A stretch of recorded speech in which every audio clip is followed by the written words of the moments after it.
मंचे उपस्थित আমাদের মুর্শিদাবাদ জেলা সভাপতি আসাদুল শেখ সাহেব, আমাদের মালদা জেলা সভাপতি রেজাউল করিম সাহেব, আমাদের সুতিবন ব্লক সভাপতি বরকত সাহেব, টনি খান সাহেব, ফারাক্কা থেকে আমাদের রিন্টু সাহেব, আপনার প্রিয়, আপনার এখানকার স্থানীয় আমার ভাই যিনি আজকে এই প্রোগ্রামটা রেখেছেন, পার্টির দলে যোগ দিচ্ছেন, আমাদের আবু সত্তার সাহেব, আমাদের গুলাম সরওয়ার সাহেব, আমি আপনার সবাইকে অভিনন্দন, আপনার সবাইকে সালাম জানাই। আসসালামু আলাইকুম ওয়া রাহমাতুল্লাহি ওয়া বারাকাতুহু। আজকে আমাদের প্রোগ্রাম অল ইন্ডিয়া মজলিস ইত্তেহাদুল মুসলিমিন, আপনারা এখানে দেখেছেন। আমরা আজকে আপনার কাছে সামনে এসেছি, আমরা গরম গরম ভাষণ দেওয়ার জন্য এসিনি, আমরা বেশি বক্তব্য দেওয়ার জন্য আসিনি আপনাদের জন্য, আমরা আপনাদেরকে বুঝাবার জন্য এসেছি যে আমাদেরকে বুঝতে হবে আজকে যে পার্টি এই দল এআইএমআইএম, আমাদের রাজ্য আমাদের সভাপতি আসাদুদ্দিন ওয়াহিদ সাহেব, দেখুন এনার দল আমরা কেন করতে হবে। এখানে আপনার এলাকায় গ্রামে অনেক ভাই আছে হায়দ্রাবাদে কাজ করে তো হায়দ্রাবাদের কাজ। ভাই আপনারা বলুন, জানবেন হায়দ্রাবাদের চিকিৎসা ফ্রি আছে কিনা, টাকা লাগে? আমাদের পশ্চিম বাংলায়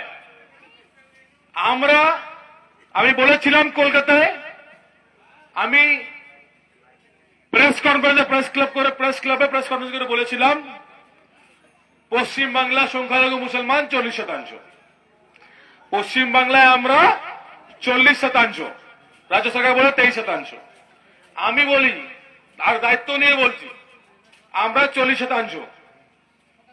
মিডিয়া খুব দেখিয়েছে, পশ্চিম বাংলায় একটা নেতা বলেছে, রাজ্য এআইএমএম নেতা, ওএসি নেতা, মুসলমান সংখ্যা 40%। আমি আজকেও বলছি, এখানে এই কলকাতা বড় বড় যে জায়গা প্রপার্টি, তো যার জন্য আপনার পাশে এসে মমতা বন্দ্যোপাধ্যায় বলে গিয়েছিল কি আমি সব থেকে বড় শত্রু হব যে ওয়াকফ বোর্ডের বিরুদ্ধে, বিলের বিরুদ্ধে রাস্তায় নামবে। মনে আছে আপনার সবাই? আমাদের উপরে শরীয়তের উপরে হামলা যখন হয়েছে পার্লামেন্টে, তারপর তার বিরুদ্ধে আমরা যখন প্রোটেস্ট করে রাস্তায় নামবো, তার দিদি বলছে কি যে আমাদের ভোট নিয়েছে, দিল্লিতে গিয়ে আন্দোলন করো, আর সব থেকে বড় শত্রু আমি হব। আমাদের শরীয়ত, আমাদের মসজিদ, আমাদের মাদ্রাসা, আমাদের খানকা, আমাদের কবরস্থান, আমাদের যে ওয়াকফ বোর্ডের জায়গা, সে কোন মানুষের জায়গা নেই। ওয়াকফ বোর্ডের জায়গা আল্লাহর জায়গা। আমাদের যে ওয়াকফ বোর্ডের জায়গা, যে মানুষ ওয়াকফ করে দেয়, সে আল্লাহর নামে ওয়াকফ করে। আর ওয়াকফ বোর্ডের জায়গায়, ওয়াকফের জায়গায় আপনি কবরস্থান করতে পারবেন, মসজিদ করতে পারবেন। যতগুলো মসজিদ আছে, কবরস্থান আছে, সব ওয়াকফে থাকে। যখন আমাদের কাছে ভোট নেওয়ার জন্য আসবেন, তখন বলবেন কি আমাদেরকে ভোট দিন, আপনাদের জন্য কাজ করব, স্কুল হসপিটাল শিক্ষা দিব। আর যখন আমার ইমান উপর ভোট দিয়ে যখন সিএম করে দিব, যখন আমার ইমান উপর হামলা হবে, আমার শরীয়তের উপর হামলা হবে, তখন বলবে না দিল্লিতে গিয়ে আন্দোলন করো। ঠিক না ভুল বলুন? দিদি বলেছে দিল্লিতে গিয়ে আন্দোলন করুন। আমি একটা কথা বলি, এবার সংখ্যালঘুর ভোটের চোট আর দিল্লি থেকে চাওয়া ভোট। এখন দিদিকে বলুন দিল্লি থেকে ভোট চাইতে হবে। আমি দেখেছিলাম তখন দিদি বলছে দিল্লি থেকে ভোট চাও, ওকে ভোট বিরুদ্ধে বিলে। তখন আমাদের নেতা কোথায়? আমাদের নেতা, আপনার স্থানীয় নেতার জন্য কথা বলছি, যে আপনাদের এমএলএ, উনি বসেছিলেন ওই মিটিং এ, যখন দিদি বলেছে দিল্লি থেকে আন্দোলন করো, উনি বসেছিলেন। আমি বুঝতে পারলাম না, মুর্শিদাবাদে আমরা যখন ওয়াকফ বোর্ড বিরুদ্ধে বিলে, যখন আমাদের ভাইরা সবাই বেরিয়েছিল রাস্তায়, পুলিশ কেস দিয়ে 400 জনকে এখানে দুলানে অ্যারেস্ট করেছে, আপনাদের স্থানীয় মানুষকে। আমাদের এমএলএ এর কাজ কি? আমাদের এমএলএ, আমাদের নেতার কাজ কি? ওদের কাছে গিয়ে কোর্টে মামলা করবে, মমতা সরকারের কথা বলবে, ওদের ছড়ানোর চেষ্টা করবে, ওরা জামিন করার চেষ্টা করবে।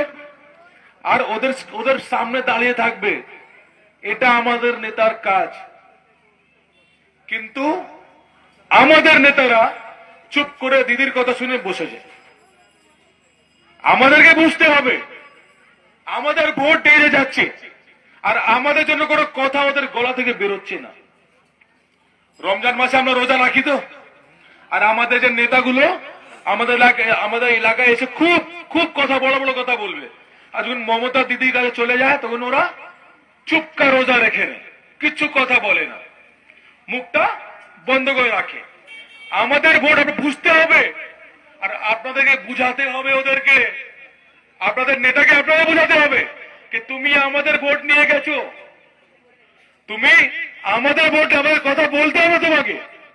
আজকে এখানে আমি দেখি, আমার বাড়ি কলকাতায়, আমি দায়িত্ব নিয়ে বলছি, আপনারা এত বড় বড় বিড়ি ব্যবসায়ী মানুষরা, আপনারা অনেকে জানেন, হয়তো আব্দুল সত্তার ভাই জানে কথাটা। আপনার যতগুলো বিড়ি ব্যবসায়ী, এখানকার বড় বড় ব্যবসায়ী যা মানুষরা, ওদের বাড়ি কলকাতায়। কি আব্দুল সত্তার ভাই আছে কি না? বড় বড় ব্যবসা কলকাতায় আছে, এদের বড় বড় বাড়ি লন্ডনে আছে অনেকে। আপনাদের স্থানীয় মানুষ, ওদের বড় বড় যে ব্যবসায়ী মানুষ, ওদের বাড়ি লন্ডনে আছে অনেকে। আমি দায়িত্ব নিয়ে বলছি, আমি জানি। আর আপনাদের নেতার, টিএমসি বড় বড় নেতা এলাকায় অনেকে আমাকে ফোন করে কথা বলে, এই জলসা আমরা করতে যাচ্ছি, আমাকে বলছে স্যার আপনি ওখানে যান না। আমাকে কলকাতায় ফোন করেছে, স্যার আপনি আসবেন না ওখানে টিএমসি ঠিক আছে, এমএলএ ঠিক আছে। আমি আপনাকে জিজ্ঞেস করছি, আর ভাই যে আমাকে ফোন করে ওনাকে উত্তর দিয়ে দিচ্ছি ইনশাল্লাহ, আপনারা উত্তর দিয়ে দিন ওকে। এখানকার যে স্থানীয় এমএলএ, ও কি এখানে ঠিক আছে? আপনাদের কাজ করে? তাহলে বলুন যে আমাদের ভোট নিয়ে যাবে, আর আমাদের জন্য শিক্ষা, স্বাস্থ্য, এখানে মুর্শিদাবাদ ধুলিয়ানে কথা বলছি, আপনাদের এলাকায় কথা বলছি, শুনবেন। গরম গরম ভাষা শুধু দিয়ে যাব না, বুঝে যাচ্ছি আপনাদেরকে। আমাদের এখানে কলেজ থেকে যখন পাস করে ছেলেগুলো যায়, 5% ছেলে, 95% ছেলে ড্রপ আউট, টাকা নিয়ে বাইরে থাকবে, টাকা নিয়ে এই জন্য শিক্ষা ছেড়ে দেয়। ধুলিয়ানে 5% শুধু শুধু মানুষ আর ছেলেগুলো যায় শিক্ষা নিতে, আপনার ধুলিয়ানে। আর এই সরকার বড় স্কুল করা দরকার। আমাদের কি চাই না আপনি বলুন? আপনারা যে ভোট দেন, আপনাদের যে এমএলএ করে দিয়েছেন, ক্ষমতা দিয়ে দিয়েছেন, আপনারা কিসের জন্য ভোট করেছেন? হ্যাঁ, সরকার হয়ে বিজেপি বিরুদ্ধে ভোট দিয়ে দিচ্ছি, এই জন্য তো। টিএমসি আপনাদের কাছে সামনে যখন এসেছে বলেছে দিবে, বিজেপি জিতে যাবে, এই জন্য ভোট দিয়েছেন তো আপনারা। আমি দায়িত্ব নিয়ে বলছি, এখানে বিজেপি জিতবে না। এখানে সংখ্যালঘু 80% এখানে জিতবে না। কিন্তু আপনাদেরকে বুঝতে হবে, আপনার ইমানদার মানুষকে ভোট দিতে হবে। কত বড় দল আসবে, ছোট পার্টি আসবেন, এটা দেখবেন না, কে সরকার করবে ছেড়ে দিবেন। আপনার একটা সিটে জিতে সরকার হবে কিনা ছেড়ে দিন, কিন্তু যে মানুষকে ভোট দিবেন মনে রাখবেন যে আপনার মাঝখান থেকে উঠে, যে আপনার ব্যথা বুঝে। এই বড় বড় নেতাকে ভোট যদি দিয়ে দেন, এই আসবে আপনার এলাকায় ইলেকশনের সময়, নির্বাচনে টাকা দিয়ে চলে যাবে, আর 5 বছর ঘুমিয়ে যাবে। আপনাদের এমএলএ কথা বলছি, ওখানে কালীঘাটে খুব দৌড়া করে, কিন্তু আপনার এলাকায় চুপ করে ঘুমিয়ে থাকে। তো আমাদেরকে, আর আমরা যখন দাঁড় করব, আমরা যদি দিব ক্যান্ডিডেট আপনার এখানে, ইনশাআল্লাহ সে ক্যান্ডিডেট হবে আপনার মাঝখান থেকে, গরিব মানুষকে দিয়ে দিব। যে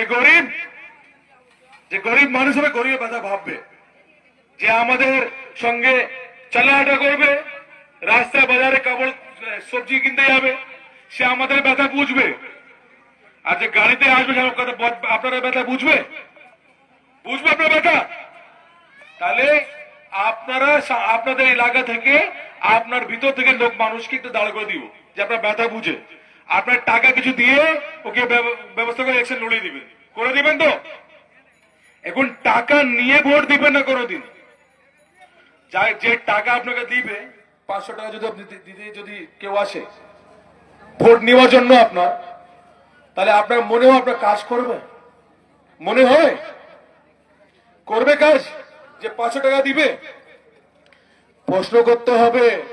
আমরা আল্লাহ আমাদেরকে আশরাফুল মখলুকাত বলেছে, আল্লাহ বলেছে ইনসান আশরাফুল মখলুকাত আছে। আমরা আসল মখলুকাত আছি কি করে? কদিন ভেবেছেন কি কেন কি আল্লাহ কেন বলেছেন? আল্লাহ সূরা রহমানে বলছে, আর রহমান আল্লামাল কোরআন খালাকাল ইনসান আল্লামাহুল বায়ান। আমি ইনসানকে পয়দা করেছি, জন্ম দিয়েছি, বানিয়েছি ইনসানকে, আর ওকে বলনে ওয়ালা বানিয়েছি।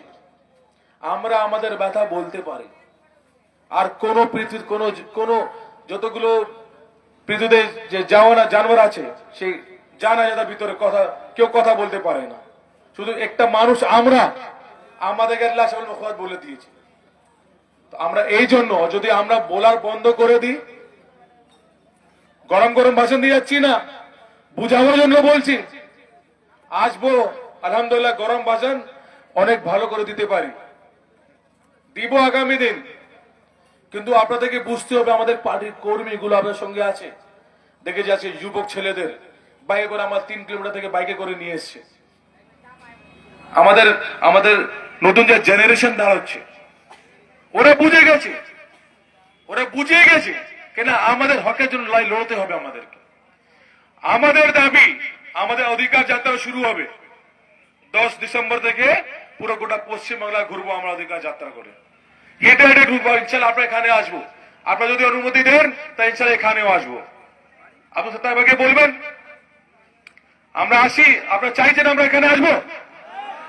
পুরো হেঁটে হেঁটে পুরো ধুলিয়ান পুরো শামশেরগঞ্জ ঘুরবো ইনশাআল্লাহ। আমাদের দাবি বলে যাই, বড় বড় মিডিয়া নিউজ করবে, আর আপনারা যে টিএমসি নেতাগুলো আসবে আপনাদের কাছে তো বলবেন। প্রথম কথা, একটা কথা আমাকে বুঝান তো, আপনার এখানে এলাকায় যে বিড়ি ব্যবসা হয়, বিড়ি যে রেট ফিক্স করা হয় সেটা রাজ্য সরকার ফিক্স করে তো? এই কিছুদিন আগে বলছিল অভিষেক, আমি তো 110 টাকা করে কিছু বলেছিল। আমি বলে যাই, আমাদের এখানে রাজ্য সরকার আমাদের কাজে দখল দিবে না। ওটা কয়লা চুরি টাকা নিচ্ছে, খাও ভাই তুমি। কোটি কোটি টাকা করে কয়লার আসানসোল থেকে যায় আমি জানি, বালি টাকা চলে যাচ্ছে, আপনার বীরভূম থেকে গিট্টি টাকা চলে যাচ্ছে। আমাদের দাবি পশ্চিমবাংলা আমরা সংখ্যালঘু 40%। ভালো করে কানে দিয়ে দিবেন ওদের, আপনাদেরকে বলে যাচ্ছি, আপনারা ওদের কানে দিয়ে দিবেন। আমরা 40% পশ্চিমবাংলায় সংখ্যালঘু মুসলমান। পুলিশ চাকরিতে 40% আমাদের চাই। আমাদের দাবি, যদি আপনার থানায়, ধুলিয়ান থানায় যদি 40টা অফিসার হয়, 40টা থানা অফিসার হয়, তার মধ্যে 16টা মুসলমান দরকার। এটা আমাদের দাবি। আমাদের চাকরি দিবেন না পুলিশে, এটা আর হবে না। আপনাদের আমাদের কত সাথ দিবেন জানি না, কিন্তু আমরা লড়ে যাব। তারপরে পশ্চিমবঙ্গের রাজ্য সরকার যখন এসেছিল মমতা বন্দ্যোপাধ্যায়, টিএমসি সিপিএম কংগ্রেস কথা বলছি না, তৃণমূল কংগ্রেস যখন এসেছিল, আমরা সরকারি চাকরি ছিলাম 1000 মানুষের 43%। আমরা 43 জন ছিলাম, 1000-এ মুসলমান ছিল 43, মানে 4.3% আমরা রাজ্য সরকারের পুলিশ সরকারি চাকরিতে ছিলাম। আজকে আমরা 0.5% মোটামুটি, মানে 1000-এ 5 নেই, 1000-এ 5টা মুসলমান চাকরি করে না। আমাদের ভোট নিয়ে সরকার আছে, আপনাদেরকে বুঝতে হবে। আমাদের মুসলমান সংখ্যালঘু ভোট যদি আমরা না দিই, যদি আমরা 5% ভোট যদি কেটে দিই, যদি 5% ভোট আমরা টিএমসি কে যদি না দিই, তাহলে টিএমসি চলে আসবে 70 থেকে 80 আসনে। এত বড় বড় গিয়ে আমেরিকাতে গিয়ে যে ভাইপো যে ইলাজ করে এসছে চোখের, ভাই আমাদের টাকা, আমাদের ভোট নিয়ে সিএম, ডেপুটি সিএম সব আমাদের। আজকে মুর্শিদাবাদ জেলাকে ভাগ করেছে, আপনারা নেমেছেন রাস্তায়। আমিও বলেছিলাম, আমাদের পার্টি দাঁড়িয়ে কথা বলেছিল যে মুর্শিদাবাদ ভাগ করবেন, তাই জঙ্গিপুর করবেন না, মুর্শিদাবাদ উত্তর, মুর্শিদাবাদ দক্ষিণ করবেন, দুটো জেলা। এটা আমরা বলেছিলাম। আপনারা নেমেছিলাম রাস্তায়, আপনারা নেমেছেন, আপনাদের এমএলএ এমপি বাধ্য হয়েছে, লেটার দিতে হয়েছে। ওরা লেটার দিয়েছে, তারপরে কিছু কথা বলে চুপ করে বসে গেছে। কিন্তু ভিতরে ভিতরে এই জঙ্গিপুর দুটো ভাগ করে পুলিশ জেলা করে দিয়েছে। দুটো জেলা আপনাদের মুর্শিদাবাদে দুটো জেলা করে দিয়েছে, পুলিশ জেলা করেছে, একটা জঙ্গিপুর একটা মুর্শিদাবাদ। আর আমি দেখি সব সময় এই জঙ্গিপুরেই সবকিছু, জঙ্গিপুরে, মুর্শিদাবাদে বেশি যে জেলা করেছে, বেশি ভাগ, বেশি অংশ সংখ্যালঘুর বেশি পার্সেন্ট যদি দেখেন তাহলে মুর্শিদাবাদ থাকে, বেশি মুর্শিদাবাদ থাকে। কিন্তু সুবিধা জঙ্গিপুরের ওর থেকে ভালো, মুর্শিদাবাদ একটু ভালো, ভালো অনেক বেশি ভালো না, কিন্তু মুর্শিদাবাদ থেকে ভালো করেছে। আরেকটা কথা আমি শুনেছি, এখানে কিছু ভাই আমাকে বলছিলেন আমাদের টোটো ভাই ব্যাপারে, রাজ্য সরকার বলছে 18,000 টাকা দিতে হবে। আমাদের যে টোটো চালক ওদের বলছে 18,000 দিতে হবে। আমি বলে গেলাম এখানে ভাই যে আমাদের টোটো ভাইরা, আমরা আপনাদের সঙ্গে আছি। আব্দুল সত্তার ভাই এখানে আছেন, গুলাম সরওয়ার সাহেব আছেন, কোন অসুবিধা হলে বলবেন। আপনারা যদি আন্দোলন করেন তাহলে আমি এখানে চলে আসবো। আমি, কেউ যদি দুর্নীতি করে সরকার, আমরা থাকবো বিরুদ্ধে। আর টোটো যে চালায়, টোটো যে আমাদের ভাই যে চালাতে আসে, তাদের রোজগার খুব কম, গরিব মানুষ আমরা হয়ে আমাদের এলাকায় আমরা টোটো চালাই। আর যদি আপনি বলবেন রাজ্য সরকারকে বলে যাই, আপনি যদি বলেন তাহলে 18 টাকা দিতে হবে, তাহলে কোথায় থেকে দিব? আপনি তো সব দিক থেকে আমাদের টাকা নিয়ে নিচ্ছেন। আমাদের মুর্শিদাবাদ থেকে বালি টাকা নিয়ে নিচ্ছেন, আপনি আপনার গরু টাকা নিয়ে নিচ্ছেন, সবকিছু আপনি নিয়ে শেষ করে দিয়েছেন আমাদেরকে। কিছু আমাদেরকে বাঁচতে দিন। আপনাদের ভোট, আপনাদের অধিকার। আমাদের আসাদুল শেখ সাহেব বলে গেছেন একটা কথা, এই ভোট আমার আর রাজ তোমার চলবে না, বলেছে তো। আমি বলে যাচ্ছি ইনশাআল্লাহ এবার ধুলিয়ানের মানুষরা, যুবকরা সবাই জেগে গেছে। যেরকম আমি ঝড় দেখছি, যেরকম আমাদের কাছে ফোন এসে একটা এখানকার একটা স্থানের নেতা ফোন করে যখন বলছে আমাকে, মানে বুঝেছি ভিতরে সব মিম হয়ে গেছে, ধুলিয়ানে সব মিম হয়ে গেছে। নেতা এমনি ফোন করে না। মগরিবের সময় বলে যাচ্ছি, ফোন করেছে আমাকে কলকাতা, আমার ফোনে নাম বলবো না কে করেছে, বড় নেতা আপনার এখানকার। তো আপনাদের একটা মিটিং এ এত বড় ওদের অসুবিধা তৈরি করেছেন, আগামী দিন আপনারা কি করবেন দেখুন। আলহামদুলিল্লাহ, কিন্তু আপনাদের যদি কোনো ক্ষতি কিছু হয়, কোন অসুবিধা হয়, আমরা পাশে দাঁড়িয়ে আছি। কালকে আমরা গিয়েছিলাম একটা মুর্শিদাবাদে, আপনার কান্দিতে, এই পুলিশ আইসি মেরেছে, জুমা নামাজ পড়তে যাচ্ছিল আমাদের খতিব সাহেব, আর গ্রামের মানুষকে মেরেছে। কোনো গন্ডগোল কিছু হয়েছে, জমি নিয়ে এমএলএ সঙ্গে গন্ডগোল করে মেরেছে। আমি বলে এসছি কালকে ইনশাআল্লাহ থানার আইসি, ওকে জঙ্গিপুর থানা আইসি করবো ইনশাআল্লাহ। যে কান্দি থানা আইসি, জঙ্গিপুর থানা আইসি যাবে। জঙ্গিপুরে আমাদের তাবড় নেতা আছে, তার নাম হলো আসাদুল শেখ। এ বলেছে দাদা জঙ্গিপুর থানা করে দিন, ব্যবস্থা করো, আর আমি এখানে দেখে নেব কিরকম এমএলএ দিয়ে কাজ করবে, এটা আমি বুঝিয়ে দিব কি ইনশাআল্লাহ। খুব তাবড় নেতা আলহামদুলিল্লাহ। আমার রিজাউল করিম সাহেব, আপনার মালদা জেলা সভাপতি, কিরকম পুলিশ কেস করেছিল আমাদের ছেলে উপরে, গিয়ে থানায় বসে কথা বলেছে, পুলিশ হাত জোড়ে কথা বলছে রেজাউলদা আমাদের ভুল হয়ে গেছে। তো আপনাদের ভিতরে মিমের যে নেতারা এসছে, যে মিমের যে কর্মী, আমরা কেউ নেতা নেই, আমরা সবাই কর্মী, আমরা সবাই কর্মী। আর তাবো এই যে দুজন বসে দেখছেন, আমার ইন্টু ভাই ফরাক্কা, আমার টনি খান সাহেব, এখানে আপনার আব্দুল সত্তার সাহেব, আমরা ক্ষমতায় লড়তে পারবো। আর আমাদের ইতিহাস আছে, আমাদের ইতিহাস কারবালা আছে, আছে কি না? জঙ্গে বদর আছে, আমাদের ইতিহাস আছে ভাই। তোমাদের ইতিহাস এরকম নেই। তোমরা যদি লড়তে চাও, আর তোমরা যদি মুনাফিক হয়ে লড়তে চাও, যদি ভিতরে ওর পাশে দলে গিয়ে আমাদের কে যে আমাদের কথা যদি কেউ শুনে না, ওদের কথা শুধু তুমি আমাদের এমএলএ হয়ে এখানে আসবে, তা তোমার বিরুদ্ধে আমরা লড়বো ইনশাআল্লাহ। আর যেরকম চাই ওরকম লড়বো। তুমি বলে দাও কিরকম লড়তে হবে, যেরকম চাইবো ওরকম লড়বো আমরা ইনশাআল্লাহ। আর আপনাদের একটা ভোটের অধিকার, এখন আগামী দিন ইলেকশন আসছে, নির্বাচন চলে আসবে, নির্বাচনে বুঝে দুঝে ভোট দিবেন। আমরা আসবো, আমাদের কথা রাখবো, আমাদের ভিতর থেকে একটা ভালো মানুষকে দাঁড়া আপনার সামনে করে দিব ইনশাআল্লাহ। ভাববেন না জিতবে কি হারবে, বিসমিল্লাহ পড়ে ভোট দিবেন, ওকে ওর সমর্থন করবেন আর ভয় খাবেন না। টিএমসি নেতা, টিএমসি গুন্ডা, টিএমসি ব্যবসায়ী মানুষ কেউ যদি কিছু বলে তাহলে এখানে এসে কথা বলবেন। আপনাদেরকে মিম করতে গেলে কোনো ক্ষতি আমি হতে দিব না। আপনারা যদি মিম করেন আর মিম পার্টি সমর্থন করেন, কোনো ক্ষতি ইনশাআল্লাহ আমরা হতে দিব না। চাপ আসে আমাদের উপরে, অনেক চাপ আসে, কিন্তু আলহামদুলিল্লাহ আল্লাহ পাক আমাদের সঙ্গে আছে। আমরা ইমানদারি করে কাজ করছি, আমরা শুধু আল্লাহকে ভয় খাই।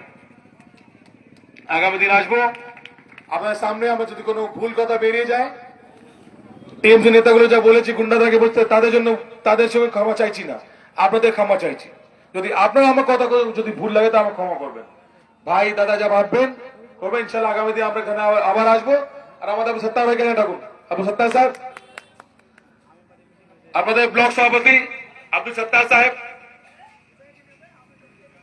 আমাদের ভাই আলহামদুলিল্লাহ আজকে তৃণমূল থেকে জয়েন করেছেন, আগামী দিন ইলেকশনও লড়েছিলেন আর আগামী দিন লড়বেন ইনশাআল্লাহ।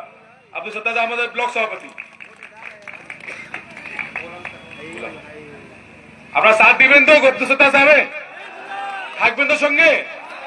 আপনার ভিতর, আপনার গ্রামের মানুষ আপনার ভিতর থেকেই আছে, আপনাদের সঙ্গে থাকবে ইনশাআল্লাহ, ওয়াদা করে যাচ্ছি। আমাদের গোলাম সরওয়ার সাহেব, চেয়ারম্যান গোলাম সরওয়ার সাহেব, আপনি লেটার ধরেছেন, ঠিক আছে। দেখুন সব যুবক ছেলে আপনাদের সঙ্গে, সব যুবক ছেলে আছে, মাশাআল্লাহ। আসসালামু আলাইকুম। আসসালামু আলাইকুম। আপনাদের এলাকায় আমরা অফিসও উদ্বোধন করব আজকে পুরাতন বাজারে। এবং আর একটা কথা আমি দায়িত্ব নিয়ে বলে যাই আপনাদেরকে, আমি জেলা সভাপতি দায়িত্ব নিয়ে বলে যাচ্ছি, মিম করার জন্য যদি আমাদের কর্মী, আমাদের সাপোর্টারকে, তৃণমূলের এমএলএ নেতাদের কথা শুনে যদি প্রশাসন আপনাদেরকে ডিস্টার্ব করে, সেই অফিসারকে রাস্তা থেকে আমরা বাইরে যেতে দেব না, এতটা বলে যাচ্ছি। এবং তারপরে যদি ওরা কেস দেয়, আমরা থানা ঘেরাও করব। তারপরে যদি আমরা না পারি, কোর্ট থেকে আমাদের এক বুকেট দিয়ে বেল করে মালা পরিয়ে আপনাকে ঢোল বাজনা নিয়ে মিছিল করে আপনাকে ঘরে রাখার দায়িত্ব আমরা নিব, এটা বলে যাচ্ছি। ভয় করবেন না। ভয় করে করে করে আমাদের সবকিছু হারিয়ে দিয়েছে। আমাদের দরগা মাদ্রাসা বাঁচাবার জন্য 2026 আমরা ভোট করব। আমাদের অধিকারের লড়াইয়ের জন্য আমরা ভোট করব। আমরা এই তৃণমূলকে আমরা ভয় করব না। ভয় যদি করব, আমরা আল্লাহকে ভয় করি, আমরা এদেরকে ভয় করি না, চোর ডাকাতদেরকে। আসসালামু আলাইকুম।